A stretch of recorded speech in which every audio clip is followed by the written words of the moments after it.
Welcome to our channel. Today we how to download Porsche Connect charging preconditioning detailed guide step. To begin, ensure your Porsche vehicle is parked and turned on.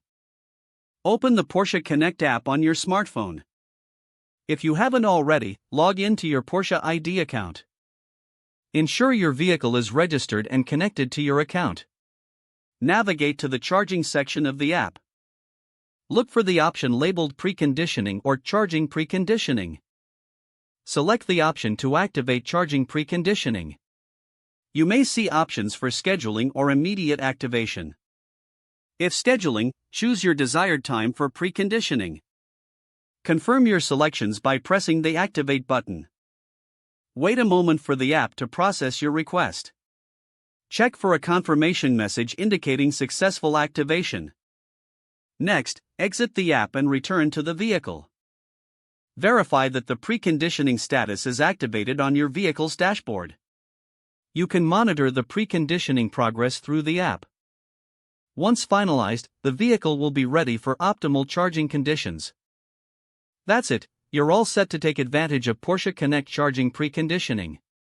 If the page does not load, refresh the browser or try again in a private or incognito window.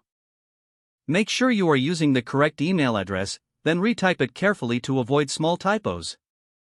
If your password is not accepted, use the reset option and create a new strong password you can remember.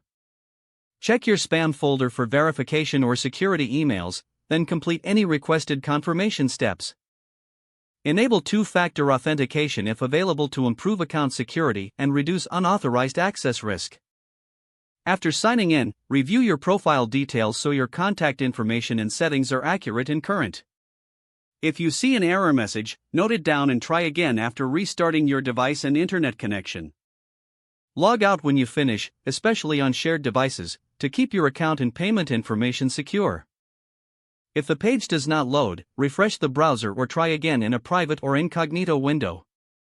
Make sure you are using the correct email address, then retype it carefully to avoid small typos. If your password is not accepted, use the reset option and create a new strong password you can remember. Don't forget to like this video and subscribe to our channel for more step-by-step tech guides.